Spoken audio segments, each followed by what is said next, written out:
One thing to be aware of when doing these exercises, I'd suggest work within the limits of your short-term memory. Ideally, the exercises have been cut up in such a way that they are easy to remember. You can either do them along with the videos as you watch the video or as you listen to the video. But ideally what you can also do is memorize the steps in each exercise. Repeat those steps to yourself. If you have trouble remembering the steps, if you find yourself thinking what step is next, then you're trying to memorize too much. So cut down the number of steps. Just repeat the first 2 steps until you can remember those easily. So you could think of that as having moved those steps into midterm memory. Then practice the next few steps, moving those into midterm memory, repeating enough times that they're in midterm memory.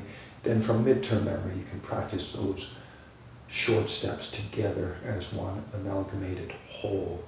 And how do you know if you've moved those steps into midterm memory? You can do all of those steps without having to think about what step is next. And why is this important? Why is it important to work from short-term and midterm memory when doing these exercises?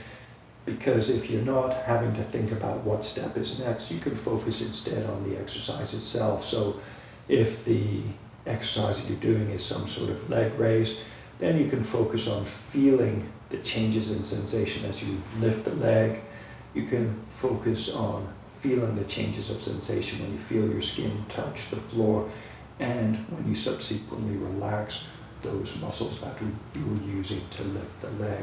So working within the confines of your short-term and mid-term memory is very important so that you can actually focus on feeling your body.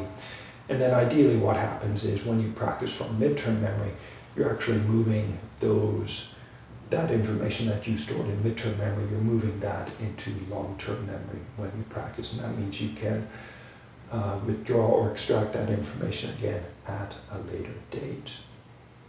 And perhaps the most important thing is when you are practicing feeling your body without worrying about what step is next, that actual aspect of feeling and controlling specific muscles, that too works its way into your long-term memory so that at any point in the future you know without having to think about it how to activate your hip flexors, whether you're trying to use your hip flexors to create a hip flexing movement or whether you're using your hip flexors to create a stabilizing movement, or whether you're just using your hip flexors to get a feel for your hip joint in general.